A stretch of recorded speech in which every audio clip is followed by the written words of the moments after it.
Ashamar kafuun akkam jirtan ala manaan sa'a namaan maatii waatiin dakaagaaran kabajamtoota fi daawwattoota gadaa news network haala yeroo irratti keessummaa tokko qabannee dhiyaannee jirra. Keessummaan keenyas Yaayyaa Bashiirii Yaayyaan toora irratti argama. Jalqaba obbo Yaayyaa baga yaamicha keenya kabajjee nu dhiyaatin siin jedha. Galatoomaa Muhammad akkasumas GNN galatoomaa na waan affeertaniif. Tole mee haala yeroo irratti mari'annaa asumaanan gaafii keenyatti caa gaafiin keenya inni jalqabaa bal'inaan wanni tibba kana kaafamaa jiru duulli abbootii qabeenyaa Oromoo irratti kallattii adda addaatiin banamu kan mootummaan bane kan miidiyaaleedhaan qindaa'ee irratti duulamaa jiru cimeetti fufee jira. Keessumattuu kan obbo Dinquu Dayyaasa irratti wanni baname kun humna godhatee jira jechuu amma waaltaan dookumentarii lammaffaa gadhiise. Mee keessa gabbuunetti haasofnaa odoo guutuutti hin darbin dura duulli kun maal kaayeffateeti jetteeti yaadda wanni duulli qindaa'an kun obbo Dinquu irratti banamuu danda'eef? Galatoomii gaafii gaarii na gaafatte. Duulli kun duula abbootii qabeenyaa Oromoo qofa irratti xiyyeeffate odoo hin taane walumaa galatti erga humni amma aangoo qabate kun as bahee qabee warri sirna durii deebisuu barbaadu akka malee humnaawanii waan sabboonummaa Oromoo ta'e cabsuu irratti akeekkatanii deemaa jiran mootummacha wajjin wal ta'an jechuudha. Kana keessatti immoo humnoota gurguddaa sabboonummaa Oromoo kan ta'an humna siyaasaa fi humna dinagdeeti. Gama humna siyaasaatiin akkuma agarru dhaabota siyaasaa Oromoo maqaa yakkanii shaneettiin jechuudhaan bakka adda addaatti nama ajjeesu mana irratti gubu qabanii guuranii jumlaadhaan hidhu kun bakka hundatti ta'aa jira jechuudha. Waan Oromiyaa guutuu wal gahee deemaa jirudha jechuudha. Akkasumas namoota mul'atoo ta'an beekamoo ta'an Oromoodhaa kan dubbatan kan influence makers ta'an yookiin dhiibbaa uumuu danda'an jara akkasii kanas doorsisuuf sodaachisuun jabaateetti fufaa jira. Miidiyaalee Oromoo cufuudhaaf itti aggaammachuun akkasuma waanuma mul'ataa jiru. Kuni gama siyaasaatiin jechuudha. Utubaa siyaasaa gama sanaan muruudhaaf waan godhamaa jirudha. Gama kaaniin akkuma reefuu jedhee humna dinagdee uummata kanaati. Humna dinagdee uummata Oromoo akkuma beekamu siyaasaaf dinagdeen gobla gurguddaa uummata tokkooti. Uummata qabsoo godhee ifatti bahuu barbaaduuti jechuudha.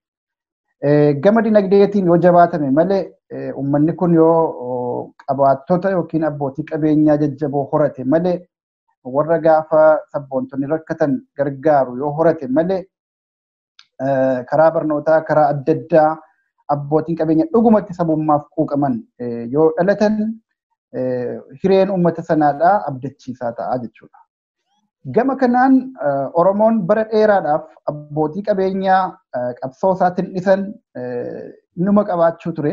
Haa ta'u malee booda kana keessa akkama obbo Dinquu Dayyaasaa kan mul'atee karaa hundaan uummata Oromoo hiyyoomee fi cunqurfameef sagalee fi abdii gaachana ta'ee mul'ate baay'ee hin jiru.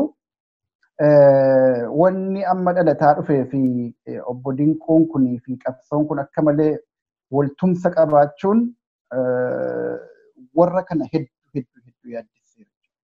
Warra aangoorra jirus ta'e warra duubaan didichaa jiru kana wanni guddaa yaaddessaa jiru abbootiin qabeenyaa Oromoo yookiin Oromummaa gananii Itoophiyummaa fudhatan malee hiyyoomfamuu qabu, saamamuu qabu, salphifamuu qabu, hawaasa keessatti akka ulfinni isaanii eegamne ta'uu qabu.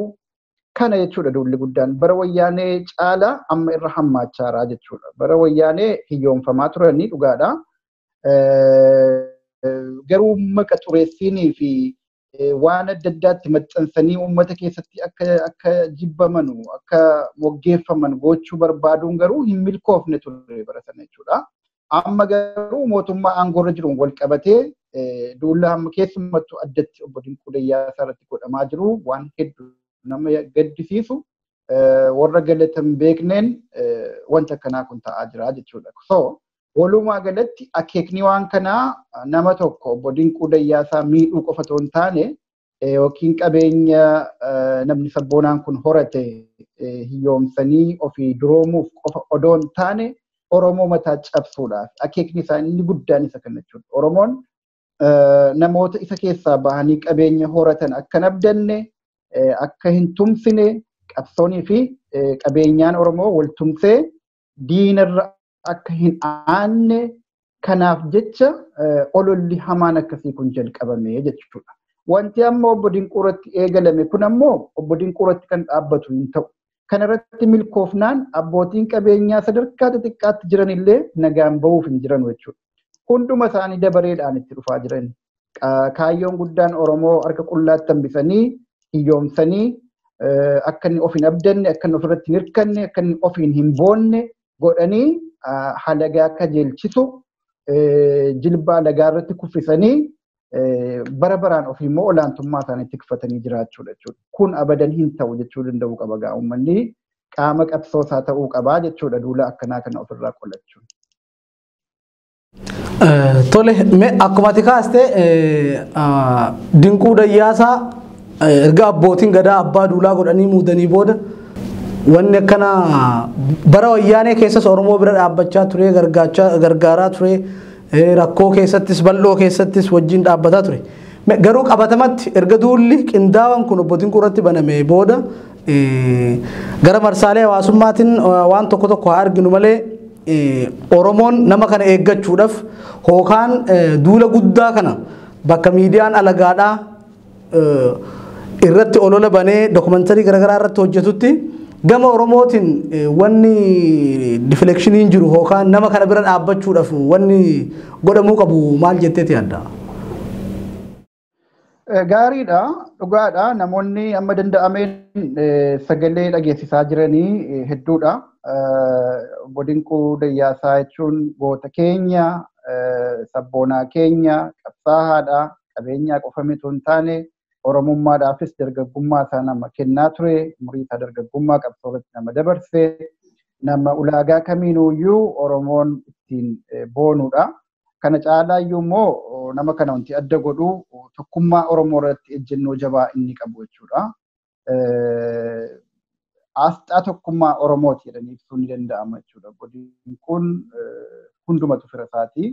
Oromoo kutaa bahaati immoo kibbaati immoo dhiyammoo lixammoo hin jiru. Oromummaadhaa fi ejjennoo Oromummaa abbichi qabu laaluudhaan hunda wajjin nama dhaabbatuu fi jajjabeessu ta'uudhaan beekama. Wanni diina rifaasisuuf, dallansiisu, gaddisiisu, yaaddessu guddaanis ejjennoo jabaa akkanaa kana qabaachuudha jechuudha.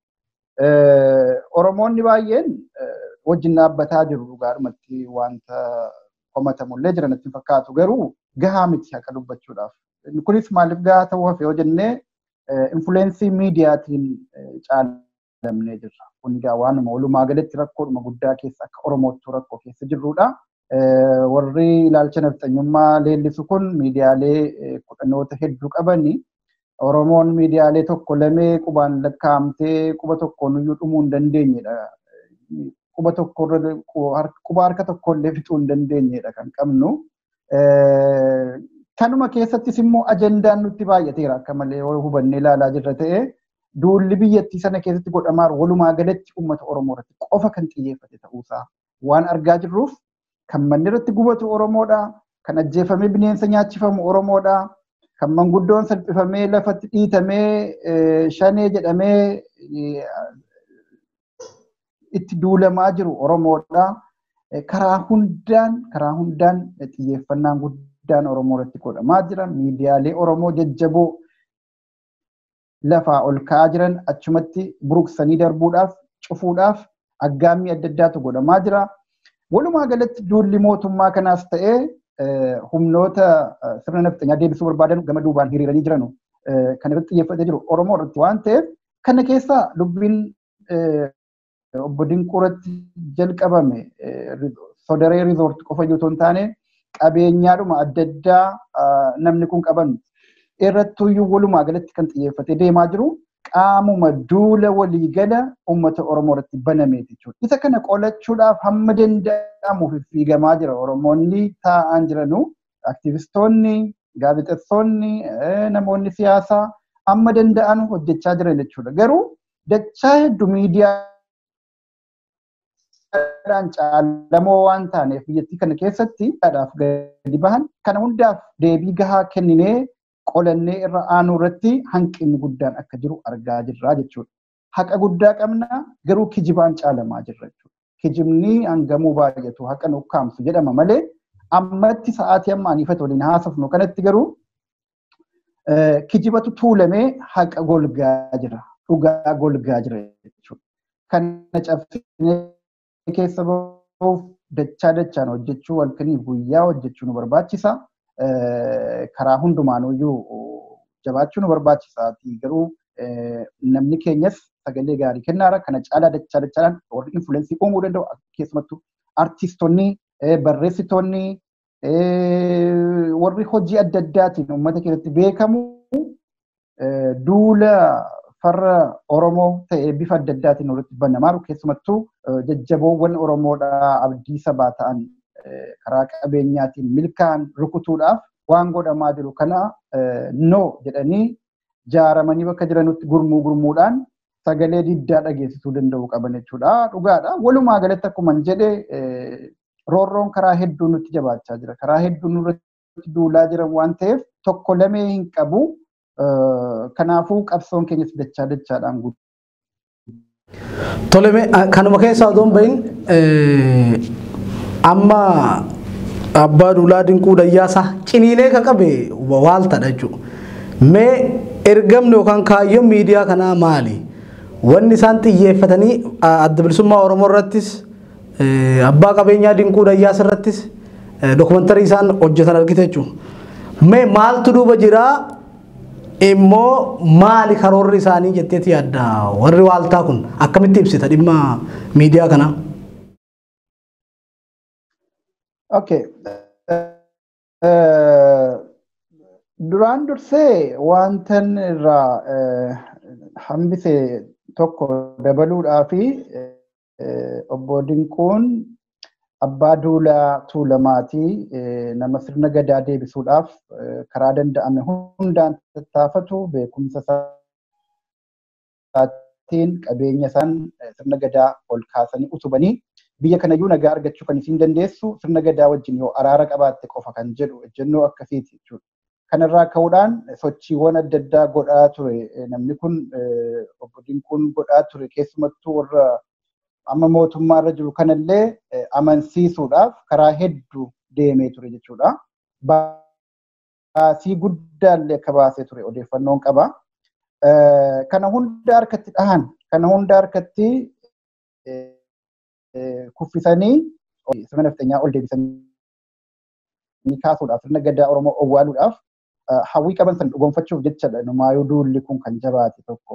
Kana jechuudha. Obbo Dinquun wanti attenshinii warra kanaa harkisee akka malee akka diina guddaatti ilaalamuuf qabeenyaa horatu kanaan qabsoo Oromootiin isaa jiraa qofa otoo hin taane sirna gadaa isaan bara abbaa baahireerraa kaasanii abaaraa turan, jibbaa turan, maqaa balfaa turan sana arra ol kaasee dhaabuudhaaf instituushinii gadaatiif horii horatee qabu guddaa ramadee nama hojjetaa jiru ta'uu isaatiif jibbanii sodaatan jechuudha. Sodaadha irra guddaatti. Akka instituushinii gadaa kanaatti foollee waan jedhamu jira. Foolleen immoo humna hidhachuu danda'u, humna karaa adda addaatiin ijaaramee uummata isaa roorroo irraa ittisu jechuudha. Kanaafuu hariiroo foollee fi abbaa duulaa obbo Dinquu gidduu jiru akkasumas gadaa Oromootii fi foolleen hariiroo waliin qaban waan bara yeroo irrechaan waggaa dabre kabajamu sana sochii warri foollee godhaa turan agarreerra. Kun baay'ee rifaasise jechuudha warra akka diinaatti nu ilaalu kana jechuudha. Kana rakkoon isaanii inni guddaan kanaaf hammaatan. Dubbii waaltaatti yeroon sii deebi'e waaltaa jechuun waggoota 3 dura miidiyaa mootummaa ture waaltaa information center kan jedhurraa bara wayyaanee yeroo dheeraadhaaf qabee soorsii informationii ture wayyaaneen utube waan sana amma waggaa 3 dura share kaampaanii ta'ee akka miidiyaa private ta'e tokkotti hundeeffame TV jedhamee as bahe. Haa ta'u malee warri sheera kana qabus ta'ee miidiyaan kun kan dhaabbatee fi jiru haala guutuudhaan guutuutti jechuun danda'amuun warra sirna durii deebisuu barbaadudha. Pirogiraamota TV kanarratti dhiyaatanu, interviiyuu achirratti godhamu irratti gaazexeessaan achirraa gaafatu, intenshinii maalii qabatee akka nama dubbisu, gara maaliitti dubbii akka dhiibuu barbaadanu amma duras argaa turre otoo duulli amma obbo Dinquuratti eegalame kun dhufin durayyuu jechuudha. Amma immoo miidiyaa kana addatti waanuma obbo Dinquudhaaf ramadan fakkaataa dookumantarii walirraa hin cinne qabeenya nama kanaa jala bubu'anii irratti waan kijibaa tolchanii qabeenyaa kana hunda daaraa gochuudhaaf akka isaan deemaa jiran agarsiisa jechuudha. Sodaree riizoortirraa haa ka'anu malee sodaree irratti waan meeqa qindeeffatanii sunuu garaa gahuu dinnaan ammas hin xumurree itti jiranii gara Rift Valley University'ttis tarkaanfatanii gama sanaanis maqaa namaa balleessuudhaaf maqaa abbaa qabeenyaa kana balleessuudhaaf uummata keessatti shakkamsiisuudhaaf maallaqa guddaa ramadanii namoota maallaqaan bitanii diraamaa hojjechiisanii akka dookumantariitti dhiyeessaa jiranii jechuudha. Kana qofaanis dhaabbachuuf hin jiru. Akkanumatti ilaalama taanaan, akkanumatti deema taanaan, qaamni seeraa wayii jara kana gaafatu hin jiru taanaan bakki itti dhaabbatan asiif asii miti jechuudha. Yookiin obbo Dinquus erga akka abjuu isaaniitti erga cabsanii booda kan biraas itti fufanii akkuma kana abbaa qabeenyaa Oromoo barbaadanii mogolee jalatti dhadhaahanii cabsuudhaaf hojjechuun jira waanuma itti fufu jechuudha. So waaltaan addatti diinummaa addaa wayii tokko akka miidiyaatti obbo Dinquurraa qabaachuu otoo hin taane warra waaltaa harkaa qabutu waaltaa kana akka maawuspiisiitti fayyadamuudhaan akka xurumbaa ofiitti fayyadamuudhaan ololatti hin geggeeffachaa jiranii jechuudha. Humna siyaasaa duuba waaltaatiin hiriiree dhaabbatetu humna sirna nafxanyaa ol kaasee dhaabuu barbaadu. Kunis immoo 100% backed by the government. Mootummaan amma aangoorra jiru kun guutuutti waan sana kan deeggaraa jiru ta'uusaa ragaa baay'ee si dhiyeessuu hin danda'a. Waanuma takkitti qofa maqaa dha'uudhaaf OBN dhiyoo kana duula wal fakkaataa Sodaree riizoortii irratti jalqabee ture. Obbo Dinquu ataak gochuudhaaf waan godhe guyyaa tokko godhee sana booda namni waan harkaa bituu dideef lammaffaatti hin deebine jechuudha.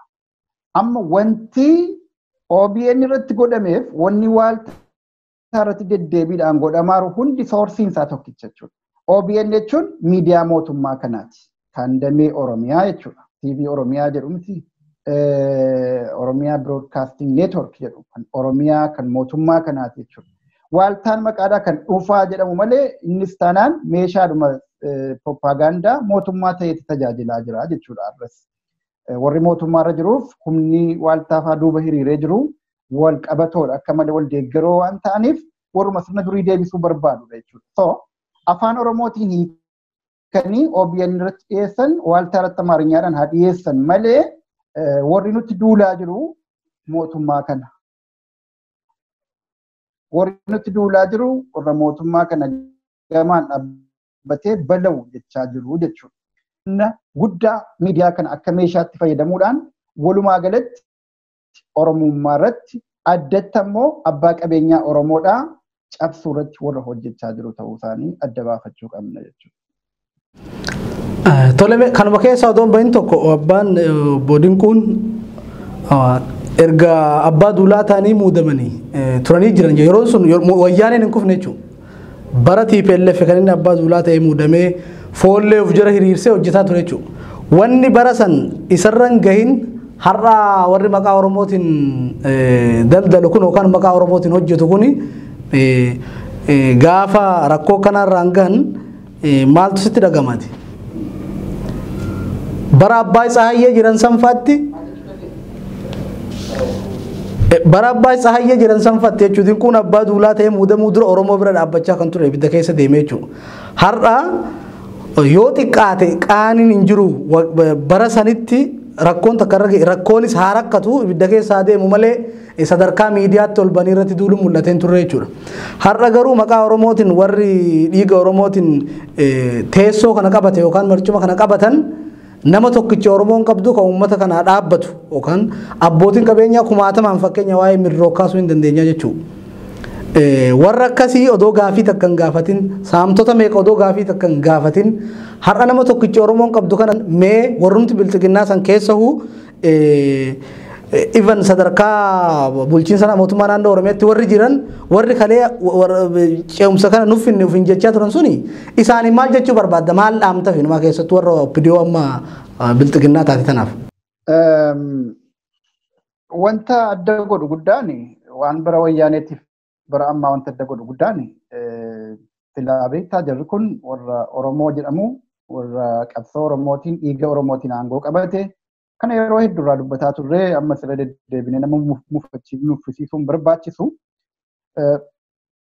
ifama warra qabsocha ganee fi maali warra injifannoo uummataa saamee nafxanyaadhaaf kenne jechuudha.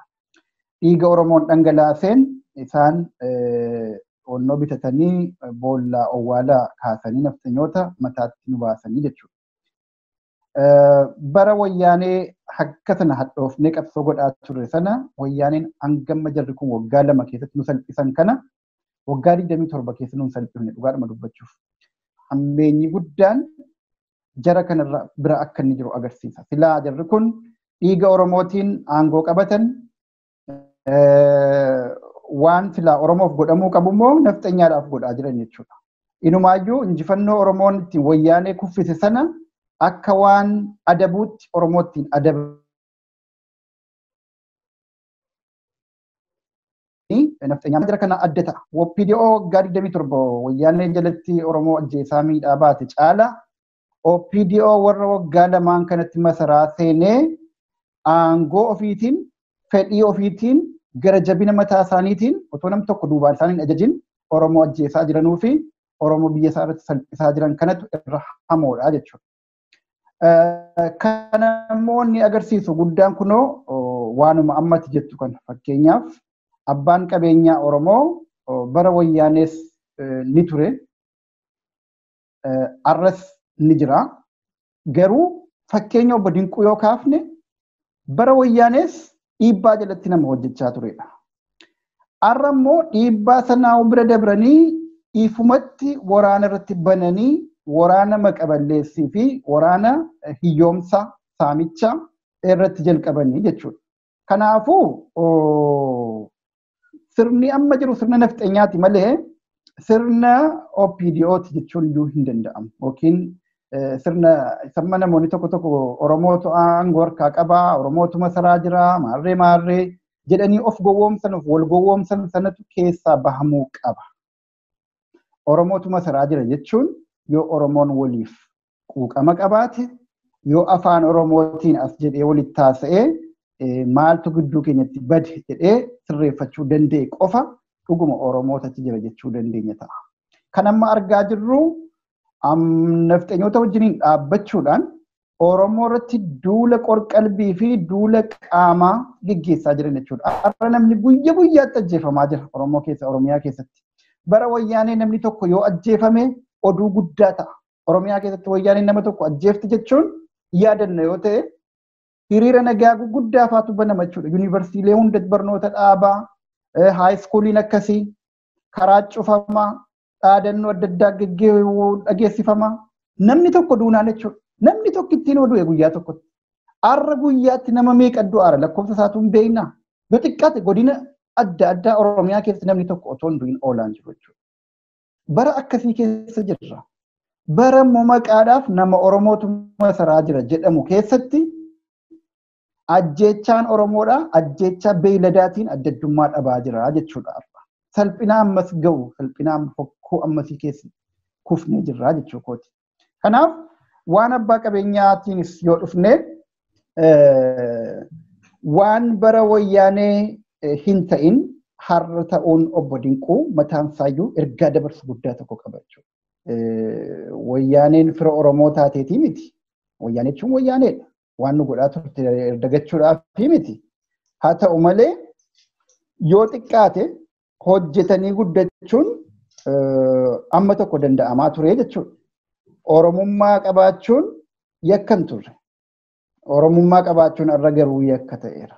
Kaleessa Oromoo maa taatee jechuudhaan wayyaaneen sin balleessitu yoo baay'ate tarii dhaaba siyaasaa wayii deeggartee abaa'oo deeggartee jechuudhaan waa olola irratti tolchitee si miidhuu dandeessi ta'a godhaas turte dhugaadhumatti nama meeqas ajjeefteetti nama meeqas hiiteetti. Haa ta'u malee sabboonummaa oromummaa qabaattee qofaaf diina wayyaanee hin taatu hanga dantaa jaraa hin tuqnetti jechuudha. Gaafa dantaa jaraatiif yaaddoo taate kan isheen si balleessitu malee mana keetti oromummaa kee qabaattee sabboonummaa kee qabaattee jiraachuun inumaayyuu sirna nafteenyaa fa'aa ofirraa eeguun wayyaaneedhaaf gaariidha malee yaaddoon turre jechuudha. Har'a garuu kan argaa jirru namni oromummaa isaatiin cichee sabboonummaa isaatiin mul'atee fi namoota illee bifa sanaan fakkeenya sanaan namoota yoo gargaaree fi uummata isaa wajjin yoo dhaabbate har'a kunoo wanjala guddaa ta'eeti maqaan adda addaatti maxxanfamaa jechuudha. Kanaafuu walumaa galatti dubbii obbo Dinquuratti amma deemaa jiru kana dhimmuma akkuma reefuu jedhee dhimmuma siyaasaa waliigalaa yeroo ammaa duula Oromoo irratti baname keessaa isa guddaa tokko ta'uu isaatti galmeeffachuu qabna. Furmaatas kan inni argatu walumaa galatti qabsoo Oromoodhaa deebisanii finiinsuu fi Oromoon ulfinaarra dhabe kana akka inni deeffatu gochuu qofaan jechuudha. Injifannoo kaleessatti wayyaanee ariine sana deebifnee harkatti yoo hin galfannu ta'e salphinni keenya bifa kanaan ittuma fufaa jechuudha. Tole Rogeessa Oromoo Yaayyaa Bashiir yeroo hedduu Facebook irratti sinan argaa jechuudha waan hedduu barreessaa turte dhimma dinquudha iyyaasiin wal qabatu waan hedduu barreessaa turte argaatan ture ulfaadhu ammas yaada bal'aa nuu kennite mee gara qabxii keenya lammaffaatti dabarraa qabxii keenya lammaffaan akkuma atu amma ibsa kana keessatti kaaste ajjechaan hidhaan reebichi saaminsi hawaasa nagayaa gooluun gidirsuun hammaatee haalan itti fufee jiraachuu yeroo ammaa kana mee ati akka aktiivistii tokkotti waggoota lamaan dabran kana dura qabsoo waggoota 5 odoo afuuraddaan hin baafatin walitti cimee godhame keessatti qooda guddaa fudhataa turtan yeroo sanitti tooftaa tarsiimoo istirateejii qabsoo kanaatti diriiraa ture jechuudha. Har'amee akkuma amma ati kaaste kana jechuudha erga Oromoodhaaf aara galfiin mootummaa amma jiru kana diiguu taate mee akka yaayyaatti maaltu godhamuu qaba Oromoon kana booda maal gochuu qaba tooftaa akkamitti ajjeechan hoon dhaabbanne dhageettii kaleessa duuti wayyaanee nu ajjeestu yookaan TPLF Oromoo ajjeestu dhagamaa ture san har'a hoo dhabamte har'a namuu ajjeefamee hoo dhokfame fakkeenyaaf gara lixa Oromiyaa kanatti hojii oduudhaaf bilbilee uwwisa miidiyaa dhabne namni ajjeefamuu nutu isinittuu himachuu hanga nuffinutti himanneet somaa wanni nu dhufaa wanni hin jirreef jedhanii warri himatanii jiru gujitti akkas Harargeetti akkas Booranatti Jimmatti Shawatti akkas jechuudha. So hayyoonni Oromoo kan rogeeyyiin Oromoo uummata kanaaf dhaabbatanii mootummaa kana bakkatti deebisuuf hookaa hiree Oromoo tana eegsisuudhaaf ajjeechan namaa kun dhokatee akkasitti awwaalamee deemamoo maaltu godhamuu qabaa waan jirutti nu tarkaanfadhu. Irraa dubbachaan ture reefuu akkumaatis eerte qabsoo ulfaataa keessa jirra akkuma dubbachuudhaaf qabsoon Oromoo sadarkaa guddaa akka amma keessa jiru kana seenee hin beeku akkuma dhugaa dubbachuudhaaf maaliif jennaan har'a mootummaan Itoophiyaa guutummaa guutuutti akkuma reefuu jedhee Oromoodha kan hin diina godhatee deemaa jiru. Sirni nafteenyaa kuufatan muuxannoo governance keessatti dur qaban kan dhalarraa dhalatti darbaa dhufe akkasumas beekumsa qaban walitti fidanii humna miidiyaa qaban fayyadamuudhaan Oromoodhuma irratti oolchaa jiran jechuudha. Waan qabanu qabeenyaa qabanuuf waan hundumaa utilize kan gochaa jiran Oromoo dhahuu irratti jechuudha. Kun immoo waan guddaa meeshaa guddaa immoo kan ta'eef fi haala mijaawaa guddaa immoo kan uumeef qaamni masaraa jiru jara wajjiniin sirriitti tokkoomee kan hojjechaa jiru ta'uu isaati. Odoo qaamni mootummaadhaa kan waan sana dhaabuudhaaf tattaafatu ta'ee jirri kun bakka amma jiranu kana hin gahanu ture. Akkuma dubbachuudhaaf jechuudha. Kanaaf yeroo baay'ee komanna mootummaan aangoorra jiru meeshaa yookiin ergamtuu warra nafteenyaati kan jennuuf maqaballeessiif yookiin arrabsoodhaaf odoo hin taane Kaleessa sirni kun eessa ture arrawoo eessa gaheeraa isa jedhu qofaan baruu danda'ama. Kana bar daa'ima waggaa ja'atu sitti himuu danda'a bar. Humna ofiitiin as ga'anii ammoo warri kun humna ofiitiin as hin geenye waggaa tokko dura iddoo kana turanii hin turre. Waggaa lamaan irraa gaafa Dr. Abiy Ahmed masaraa seenu bakka kana turanii jirri kun hin turre. Hin turre. Warruma masaraa seenatu qotee awwaalaa baasee aannan obaasee harma hoosisee lubbuutti afuufee bakka waggaa 40-50 dura turan sanatti deebisee jechuudha. Akkuma obboleessi keenya tokko dhiyoo kana dubbate sirni amma jiru kun humnoon nafxeenyaa isa bara dargii caalaa isa bara Haayile Sillaasee hamaa sanatti deebisuudhaaf gargaaree hojiidhaan mul'ataa jiru jechuudha. Kana wanni nama gaddisiisuuf qaanfachiisu guddaan tokko immoo ilmaan abbaa gadaa jedhanii yeroo waamanudha. Sirna Haayile Sillaasee ilmaan abbaa gadaa yoo jedhama ta'eef okay na amansiisa akkas taanaan. Sirna Haayile Sillaaseetiinis ilma abbaa gadaati sirna abbaa gadaati kan jennu yoo ta'eef yaa samma jiru kanaanis sirna abbaa gadaa jedhamu waan nama ajaa'ibu hin qabu jechuudha. Dargiirumti amma humna isaatti amma riilii amma warra kana Oromoo hin diinoomfanne. Dargiin walitti qabee Shaabiyaa rukutaa ture, Wayyaanee rukutaa ture, Abaawos rukutaa ture. Oromoo keessaa warri mataa ol qabate abaawummaadhaan yakkamaa ture. Rukutaa ture amma tokko garuu diinni isaa guddaan Shaabiyaadhaaf Wayyaanee ture. Akkuma dubbachuuf. Oromoo irratti addatti waan fuulleffatee Oromoo miidhee wayii tokko qaba jedhamee seenaa keessatti himamu hin jiru dargi. Jechuun Oromoodhaaf gara laafina qabaachuu ture jechuu kooti miti. Garuu humnoota hamoo birootu gara kaabaatiin turan waan ta'eef jara irratti fuulleffachaa ture jechuu kooti irra guddaa. Wayyaaneen humna lamaan lolaa turte. Humna Oromoo adda bilisummaa Oromoo deeggara jechuudhaan miidhaa turte ifa. Garuu humni Wayyaaneen lolaa turte immoo Oromoo qofan turte. Sirni nafxeenyaas akka lafaa ol hin kaanetti cabsaa turte jechuudha. Sirriitti irra jette. Kanaaf humna lamaan lolaa turte. Mootummaan Eertiraa biyya ollaatii kana keessatti lakkaa'u biyya keessatti humna domestic political power warra ta'an humna Oromootii fi humna nafxeenyaati. Gurguddaan jechuudha. Somaaliinis garbaatiin warri Ogaadeenis jirani actually. Garuu humnoota jajjaboon humna central ta'an humna Oromootiif humna sirna nafxeenyaa durii deebisuu barbaaduuti jechuudha. Jara kana lamaan lolaa ture Wayyaaneen waggaa 27 guutu. Malee addatti Oromoo qofa diinuu hin diinoomfanne risoorsii qabu hunda Oromoo irratti qofa duulchisee lolaan ture jechuudha. Warri amma waggaa lamaan kana aangoo qabate garuu afaan Oromoo dubbatu, dhiigaan Oromummaa himatu, hojiin isaanii garuu harka 100% diinni isaan adda godhanii irratti duulaa jiran humna sabboonummaa Oromooti. Humna sabboonummaa Oromoo kana gaafa fedhan shanee jedhuuni gaafa fedhan maqaa biraatti maxxansu, abbaa qabeenyaa isaa adamsu, aktivistoota isaa adamsu, doorsisu, miidiyaa isaa cufuuf doorsisu. Kana karaan ittiin wantoota kana sadan yoo cabsine humna siyaasaa, miidiyaa Oromoo fi abbaa qabeenyaa Oromoo yoo cabsine Oromoon lafaan kaatu akkanatti irra aanuu dandeenya jedhanii imaammataniitu itti deemaa jiranii jechuudha. Kanatu adda godha jara kana Wayyaanee irraa. Wanni guddaan adda isaan godhu kana jechuudha. Gattee?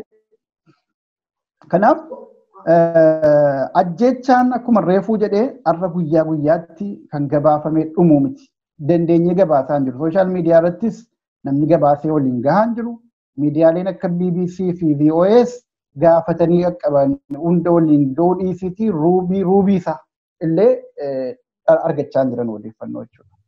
Inni immoo gidduu kanatti immoo reebamee bakkeetti darbamee bineensi nyaatu kan dhagahamin kan jumlaadhaan hidhamaa jiru lakkoofsa hin qabu jechuudha. Waa'ee hidhaa odeessa tokko si dabaluudhaaf bara Wayyaanee manneen hidhaa Oromiyaa keessaa manneen hidhaa federaalaa afaan Oromoo dubbatu kan jedhu beekamaadha. Har'a garuu afaan Oromoo dubbachuu qofa osoo hin taane manummaan hidhaan sunuyyuu hanqateennaan magaalaa Finfinnee keessatti manneen hidhaa dabalataa ijaaranii waradaalee 120tti erganii nama hidhamaa kana nuu tursaa jechaa jiran jechuudha. Manneen hidhaa federaalaa Oromiyaa keessa guutanii hidhamaan guute jechuudha. Hidhamtoonni kun eenyuun Oromoodha. Oromoonni kun immoo maaliif hidhaman? Hataniitii miti. Yookiin waa sagaagalummaa irratti qabamaniiti miti. Ilaalcha politikaatiin hidhamaa jiran. Shaneedha jedhamanii hidhamaa jiran jechuudha. Shaneedha jedhamuun immoo adda bilisummaa Oromoo deeggarta yookiin sabboonummaa jabaa qabdaa kan jedhudha. Alaabaa adda bilisummaa Oromoo uffattee deemuun irra deebi'ee wanjala ta'aa jira jechuudha. Odoo fagoo hin deemin. Osoo fagoo hin deemin alaabaa adda bilisummaa Oromoo magaalaalee Oromiyaa adda addaa keessaa quncisanii balleessanii waan biraatiin bakka buusaa jiran jechuudha. That means qabsochii yookiin immoo injifannoon kaleessa wayyaanee irratti arganne sun akka inni butame agarsiiftuun guddaan tokko isa kana jechuudha. Alaabaan adda bilisummaa Oromoo alaabaa diinaa godhamee ilaalamaa jira mootummaa kanaan jechuudha. Alaabaa kanaan dhiiga alaabaa kanaan qabatee dhangala'een aangoo qabatanii masaraa seenaniiti as deebisanii irra alaabaa ijoolleen qabattee ittiin dhiiga ishee dhangalaaftee jira aangoo qabsiifte sana tarsaasaa jiru. Ijoollee irraa baasaa jiru uffata akka uffataatti irraa baasanii hidhaa jiranii gubaa jiranii alaabaa kana. Addabaabayilee adda addaa Oromiyaa keessatti haqaa jiran jechuudha.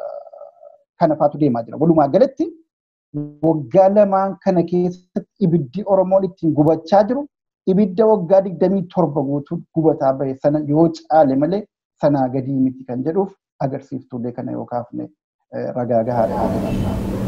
Maal godhuu qaba kanaaf Oromoon gaaffiin koo tokko? Oromoon maal gochuu qaba? Qabsoodhaan malee wanti godhamu wanti biraan jiru. Qabsoo yeroo jennu waan gabaabduudha jecha gabaabduudha qabsoo jechuudha. Garuu hiikaan isaa baay'ee bal'aadha. Qabsoon godhamu karaa hedduudha. Hidhannoo miti yookiin gabaabanii waan nama lolanii nama qabanii ajjeesuu qofa miti. Diduun mataansaa qabsoo guddaadha. Diduu jechuun waan gabaabduudha yeroo dubbatan afaanitti. Garuu irree jabaa qaba diduu jechuun. Didi yoo jedhame diduudha. Mootummaan kun waan inni barbaadu didi. Waan inni akkati gootu barbaadu didi. Kana jechuudha. Fakkeenyaaf si qoqqooduu barbaada. Bahaadhiyatti kaabaa kibbatti si qoqqoodee akkati tokkummaa hin qabaanne akkati bara wayyaanee sanatti tokko taatee sagalee tokkoon wayyaanee buqqifte sana deebitee akkati hin horanne summii sitti biifa jechuudha. Lilmee summii si waraana jechuudha. Lilmee gandummaa si waraana. Gandummaan qabamtee ganda keessaa corroqa gandaa keessaa akkati ol hin baane achi keessatti hidhee corroqa sirra garagalchaa jechuudha. Didda hin kaata diddee dhidhiittatti corroqa gandummaa keessaa baateeti ulfina Oromummaa hafuura Oromummaa harganta. Kana qabsoon asirraa eegala. So kana jechuudha qabsoon inni jalqabaa inni guddaan hidhannoo hidhatanii ba'anii namaan loluu qofa yookiin immoo ba'anii fincilanii karaa cufanii loluu qofa doon taane inni jalqabaa qorqalbiidhaan loluu danda'udha. Duulli waraanni qorqalbii diinni nurratti labsee jiru guddaan waraana tokkummaa Oromummaa ittiin sharafanii ilaalcha gandummaatiin cuufamuuti jenneerra isa kana keessaa bahuuf dhiittachuu danda'uu qabna. Kana keessaa gaafa baane mo'anneerra mootummaa kana. Waa takka waan biraan barbaachisu. Tooftaa jirrittiin tokkummaa Oromoo diigaa jiran kana qofa ija banannee sirriitti hubannee arguu dandeenyaan baaneerra keessaa. Garuu namoonni itti dammaqan akkuma jiran hunda warri waan kanatti hin dammaqin immoo jirani ammas jaraa fi dhaamsi kan koo kun. Warri shira tokkummaa Oromoodhaa diiguudhaan mootummaan kun irratti xiyyeeffatee hojjetaa jiru irratti hin dammaqin please dammaqaa. Borseenaan otoo isin hin gaafatin ammuma dammaqaa. Wanni amma ammaatti argaa jiru ragaa gahaadha jechuudha diinummaa jira kanaa ibsuudhaaf. Fira fakkaattee allaattiin ndaaqqoo nyaattee jedhan tokko dhiiga tokko afaan tokko dubbannaa jechuu keessatti miidhamne. Odoo amma fakkeenyaa namni nafxanyaa tokko afaan Amaaraa dubbatu dhufee Oromoo kutaadhaan qoqqooduu barbaade hundi keenya yoo akka jalaan owwaanne nan beeka. Nam tokko amma Baahirdaar dhufee yookiin ajannuu Finfinnee keessaa bahee gurra murraan afaan Oromoo kan hin dubbanne ati bar Wallaggaa ati Harargeedha ati akkanasi godhanii ati Shawaadha akkanasi godhanii maarree jedhee yoo nutti giinga'e irraan dhageenyu jechuudha. Because alagaa waan ta'eef akka inni nuuf toluudhaaf dubbataan jirri hubannaa jechuudha. kaleessa wayyaaneen bara aangoora turte bifa kanaan Oromoo qoqqooduudhaaf ofii iseetii too gadi baatee wanni gootee Oromoon hin fudhatu jalaa jechuudha. Waan akkam fudhannes agarsiiseera. Dhumarratti Oromoon kan inni ittiin jara injifate tokkummaa isaatiin jechuudha. Waan guddaa godheetti miti. Lola guddaa lolee miti Oromoon kan wayyaanee buqqise jechuudha. Sagalee tokkichaan garuu bakka jiru hundaa hoo jedhee ka'eeti buqqisee akka galaanaa irra darbee ofirraa buqqisee darbee jechuudha. Amma garuu rakkoon keessa jirru namuma nu fakkaatu afaan keenya dubbatu kaleessa maqaa Oromootiin dhaadatu qabsoo Oromoo xaraarameeraa jedhee lallabate isa kanatu hamaadha jechuudha. Isa kanatu Oromoo qoqqoodaa jira. Kallattii Oromoon tokkummaa irratti qajeelutti otoo hin taane akka Oromoon wal gaarreeffatu qoqqoodamuu qofayyuu otoo hin taane akka wal diinomsatu xurii adda addaa walitti diddibee firooma isaa caalaa hammeenya magnifaayi godhee akka wal baqatu walii isaa dhiisee alagaa biraa akka abdatu godhamaa jira jechuudha. Kana kan godhaa jiru immoo halagaa fagoorraa dhufe miti.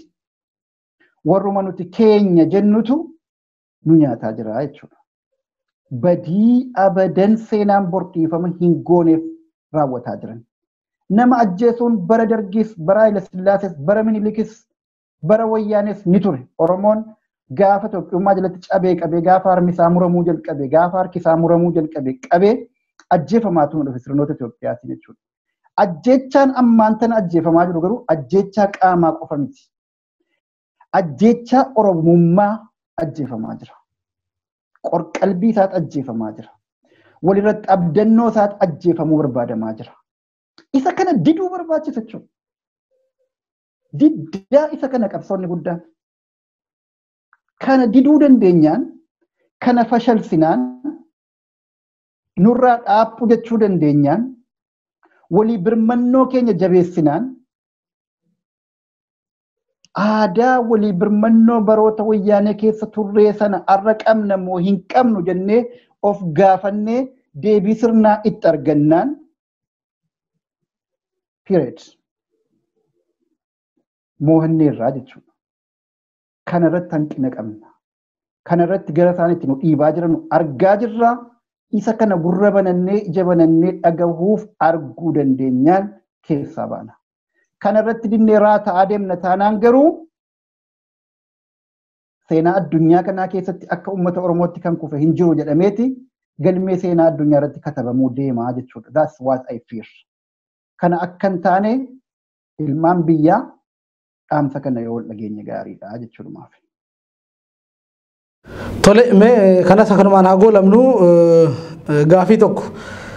Boordiin filannoo biyyaalessaa gaaffii naannoo Tigraay irraa dhufe fudhatama dhoowwee TPLF filannoo gaggeessuudhaaf of qopheessaa turte jechuudha.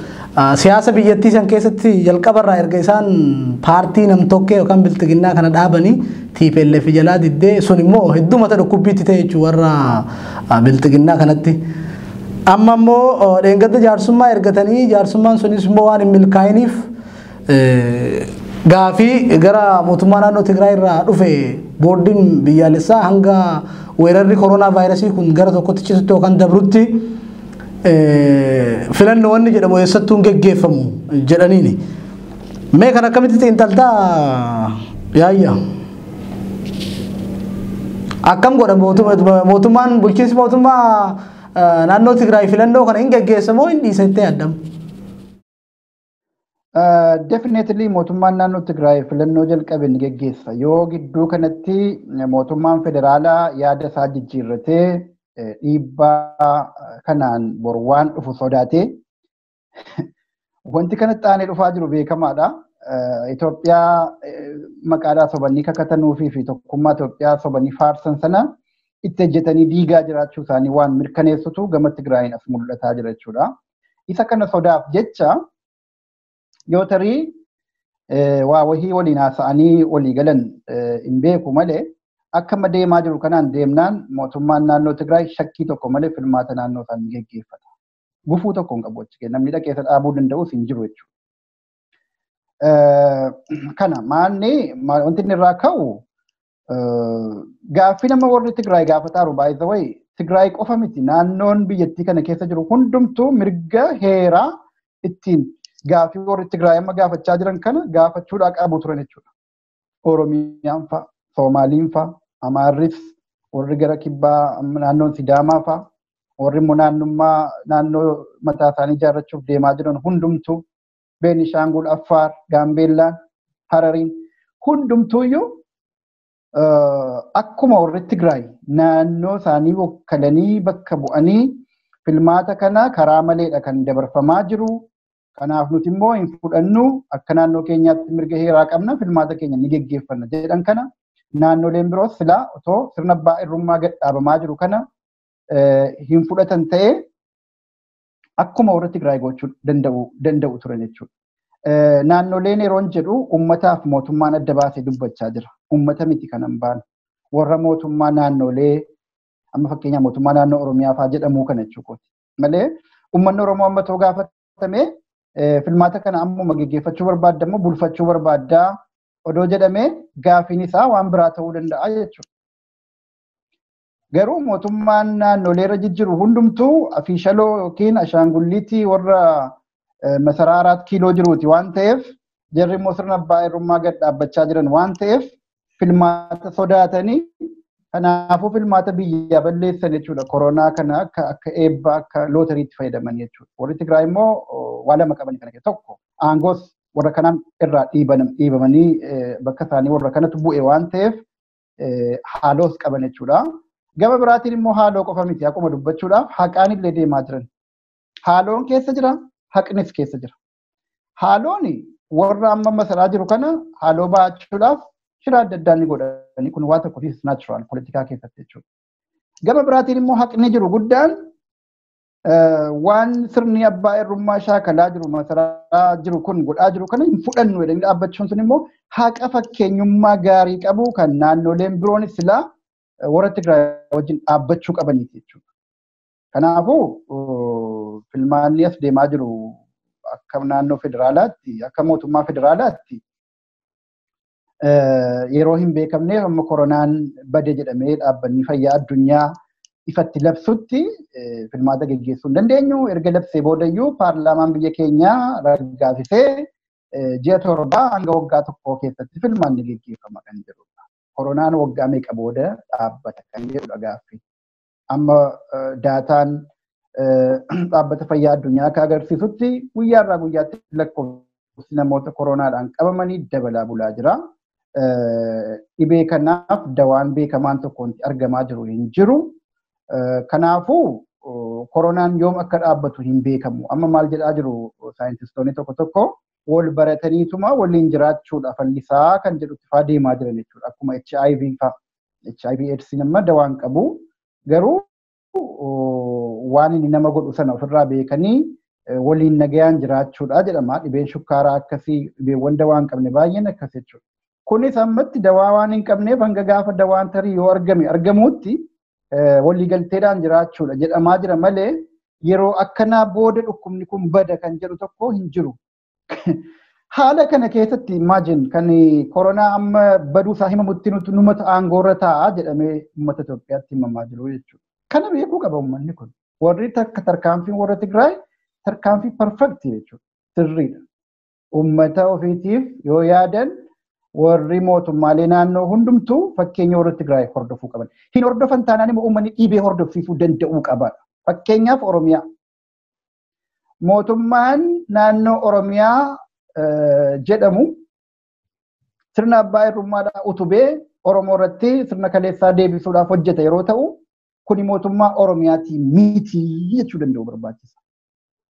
Mootummaan Oromiyaa jedhamu mootummaa Oromummaaf quuqama qabu, mootummaa Oromoo irraa dhaggeeffatee faayidaa Oromoo tiksuuf hojjetu, mootummaa diina Oromoo diinummaatti beekee uummata irraa roorroo ittisu, mootummaa gaafii uummata kanaa lakkaa'ee tokko lama jedhee deebiitti kennuudhaaf hojjetu kan boriif taaniitu hin taane ammatti jechuudha. Kana miti mootummaan amma jiru. Isa kaleessa gaafii mirgoota kaleessa arganneyyuu dhabamsiisuudhaaf kan hojjetaa jirudha mootummaan Shimallis Abdiisaa akkuma dubbachuudhaaf. Kanaafuu mootummaa naannoo Oromiyaa kan jedhamuuf mootummaa federaalaa kan jedhamu gidduu garaagarummaa uumaatu hin argoon. Mootummaa federaalaa jedhamu kanaaf sirna nafxeenyaa kaleessaa gidduutti akkasumas garaagarummaa uumaayuu hin arginu jechuudha. Kanaaf mootummaa Oromiyaa jedhamee maqaa Oromootiin kan nagadu kunis mootummaa nafxeenyaati jechuudha gabaabaadhuma. Uummanni Oromoo kana beekee qabsoodhaaf of qopheessuu danda'u qaba. Warri Tigraay eebba qaban ijoollee jajjaboo ofiyyuu bilisoomsanii uummata biraayyuu gabroomsaa turantu amma ganda isaaniitti deebi'anii fi isaan filannoo geggeeffachuu dandeenya jedhanii heera sana seera ofii beekanuu hunda isaa hojiirra oolfachuudhaaf mirga qabanii beekumsa isaas qabanii itti fayyadamaa jiranii jechuudha. Keenya garuu warri beekumsa qabu sirna siyaasaatiin alatti dhiibama, mana hidhaatti naqama, beekaan keenya mana hidhaa jira, inni kaan doorsifamee irriba nagaayyuu rafee bulaan jiru manuma isaattuyyuu warra uummatatti taphatu, uummatarra gilindisutu masaraa guutee jira jechuudha. Kanaaf Oromoon hamma sirriitti hayyoota isaa eliitota dhugaatiin ripirezented ta'utti mootummaan qabu. Kanaafuu mootummaa mataa isaa ijaarrachuudhaaf qabsoo finiinsuu danda'u. Tole yaayyaa haala yeroo wajjin sochoonaa yaada hedduun ukaasteef galata argadhu. Mee gaafii tokko si gaafadheetiin gara marii keenya goolabuutti yookaan gara dhaamsa keetitti dabarraa. Mee erga tibbanaa caaluun miidiyaa irratti waa'ee Minilik kana kaasee booda warri kaabaa hedduu machaa jiru. Maalirraa madda jarri gaalaaf ofuun kaa'u ati maal jettaani? Minilik harree yaabbateeti dhufee farda keenyarraa buusaa wanni jiru marsaalee hawaasummaa gubbaa erga naannootti ka'ee booda amma gara marsaalee hawaasummaatiinis gara miidiyaalee elektirooniksii isaaniitiinis hedduu wannoo godhaa jiru. Kan akkamitti ilaalta? Kanuma gaa qaamuma lola reefuu dubbannuuti kun waanuma wal qabataadha hundumti isaatu waan reefuu dubbachaa turreenis Hacaaluun artistiidha. Artistii Oromoo jaallatamaa, kabajamaa, beekamaa, dandeettii qabu, yoo dubbate haasaan irraa mi'aawu, yoo sirbu sagaleen isaa mi'aawu, quuqaa uummata keenyaa sirriitti kan beeku, nama ofiifuu laalaa qabsoo kanaatiin hidhamee adabamee beeku, nama yoomuyyuu dogoggora hin taane keessa hin seenne yookiin gowwoomsaa adda addaatiif nama harka kennatu miti jechuudha. Bakka carraan argameefitti haqa dubbachuurraa nama sodaa qabus miti jagnas gubbaan jechuudha. Kanaafuu gadda OMN wajjiniin yeroo gaaffiif deebii godhutti waa'ee sirna nafxeenyaa gaaffiin dhiyaatee fi haqa jiru dubbate waanuma kaleessa dubbatu arras dubbate jechuudha. Irraa muraa tokko kan hin qabne. Turni immoo dhugaadhuma jiru seenaadhuma dhugaa jiru irraa ka'eeti waa'ee Minilik waa'ee farda siidaa dabalee hatamee dubbate. Waa'ee farda siidaa dabalee har'a miti Hacaaluun kan wallise gaafa maaliin jiraa jedhu sana maaliin jiraa keessatti kan dhageenye yeroo namoonni baay'een waa'ee siidaa dabalee kan jedhu kana jechuudha. Yoo dogoggoruu baadhe 2015. So har'a waggaa 5 guutuu waa'ee siidaa dabalee gurra nama keenyaa keessa jira karaa wallee Hacaaluutiin jechuudha. Warri seenaan beeknillee siidaa dabalee yeroo jedhamu immediately sirba Hacaaluu maaliin jiraa sana yaadachuu danda'a jechuudha namni akka nu godhu. Har'a maal tadda godhere? Hacaaluun waan addaa maal dubbate? Akka itti Finfinnee dhufanii fudhatan kaleessa himeera dubbateera sirba isaatiin waan hayyoonni seenaa Oromoodhaa ibsaa bahan inni immoo walleedhaan agarsiise akkuma wallistoota jajjaboo birootti jechuudha. Amma immoo waa'ee Minilik irratti Minilik jechuun akkas akkasii jedhee waanuma dhugaadhumaan seenaan Oromoodhaa dubbatu hayyoonni seenaa Oromoodhaa katabanii lafaa qaban kan immoo warri dabtaraa hin fudhanne warri masaraa keessaa Minilikiif sagadaa bulu liqimsine haqa sana dubbate jechuudha. Kanatu lola ta'e bar waan biraati miti. Muummichi ministeeraa har'a warshaa daabboo eebbisuu irratti seenaa warra seenaa beeku qofaaf dhiisuu qabnaa jedhee dubbate. Dhaamsa Hacaaluu Dheengaddaatiif akka ta'e ifaadha jechuudha. Maaliif torbaan kana keessa namni waa'ee seenaa dubbatee dubbiin isaa sunis mata duree guddaa ta'ee gama warra nafxeenyaatiin awwaara kaasisee haasaa Hacaaluu Hundeessaati. Kanaaf sadarkaa muummicha ministeeraatiin deebiin itti kennamaa jira jechuudha. Imaajin. Yeroo namni Oromoo keessaa waa dubbate gaafa jara dhukkubse dafanii deebiin itti kennu. Gaafa warri gama sanaa lolanii eekamanii zarraaf jedhan dafamee rifatamee gadi ba'amee deebiin kennamaaf jechuudha. Akkuma narra Facebook irratti maxxanse katatu. Gaafa Oromoo keessa ajjeesee namni morma waraanni jira nama morma irraa muree kaan bineensa nyaachisu muummichi ministeeraa gabbayee dubbatu hin jiru. Gaafa hiyyeeyyii Oromoodhaa ilaaluuf illee ijji nama hin dandeenye mana irratti gubanii daaraa keessa dhaabbatanii mul'atan muummicha ministeeraa gadi bayinuu dubbatu hin qabnu.